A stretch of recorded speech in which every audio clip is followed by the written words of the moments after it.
My name is Karabuning Kupradit, and I'm a first-year biology student at USCG working in Dr. Bender's lab. And today I will talk about how previous generations' lifestyle is affecting you.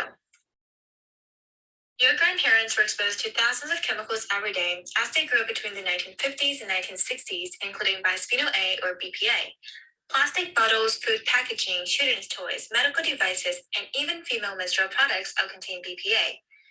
As we now know, BPA exposure can cause epi-mutations in the germline genome.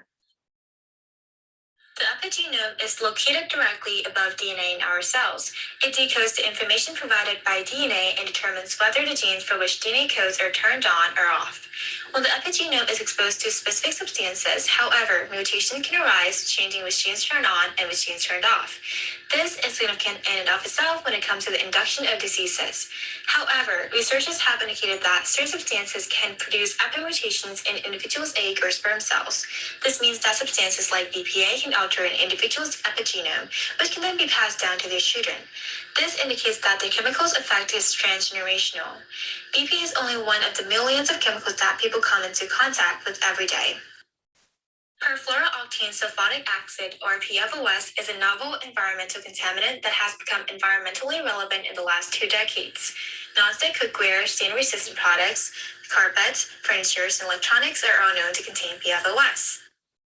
Thyroid regulation, reproduction, cancer, lower vaccine effectiveness, early development, immunological response, and liver health could all be adversely affected by PFOS exposure. In light of this, our most recent generation, those born between 1987 and 2012, are now carrying a BPA-specific transgenerational epi-mutation passed down from their grandparents. However, they're also interacting with new chemicals such as PFOS during the development. This unique issue has been properly investigated, so helping to discover if the present generation has developed an elevated sensitivity to the negative health impacts of emerging chemicals concerned like PFOS because of their ancestral BPA exposure. To answer this question, we use Medaka fish to reflect human exposure history. We use Medaka because there are 40 areas of comparable gene content between Medaka and humans, and both process the epigenome and egg and sperm cells in the same way. In this study, we used 2 groups of embryos, one with a history of BPA exposure and the other without. The group without a history of exposure we will consider our control. Both groups were given 5 different PFOS concentrations, 0.002, 0.02, 0.2, 2, and 20 milligrams per liter. Embryos were exposed from 8 hours post-fertilization to 15 days post-fertilization. Half of the fry were transferred to clean water after day 15 to continue growing. This method was carried out 3 times to guarantee that the results were accurate. The fish on the left graph have no ancestral BPA epi-mutations, while the fish on the right graph have ancestral BPA epi-mutations, and the arrow depicts a significant data. With the exception of 0.02 milligrams per liter, direct exposure to 1 to 15 fish with no ancestral BPA exposure survived at a lower rate in low concentrations. The control fish continued to live at a lower rate as the concentration increased.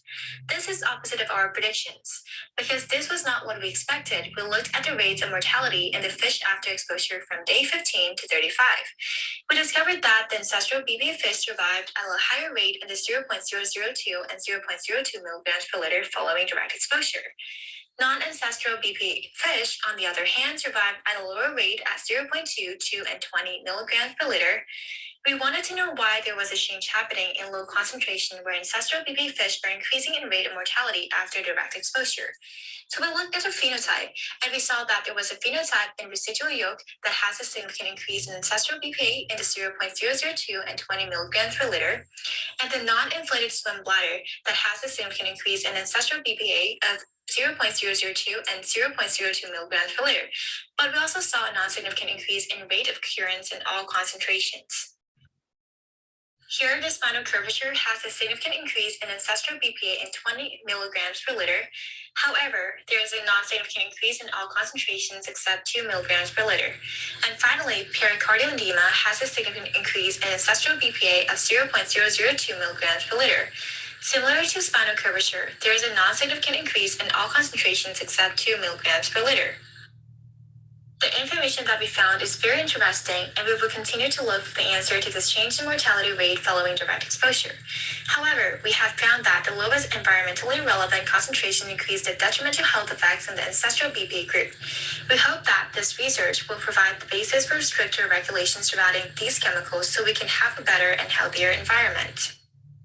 Thank you to the Bandera Lab for allowing me to assist with this research and to the biology department at UNCG for their continuous support.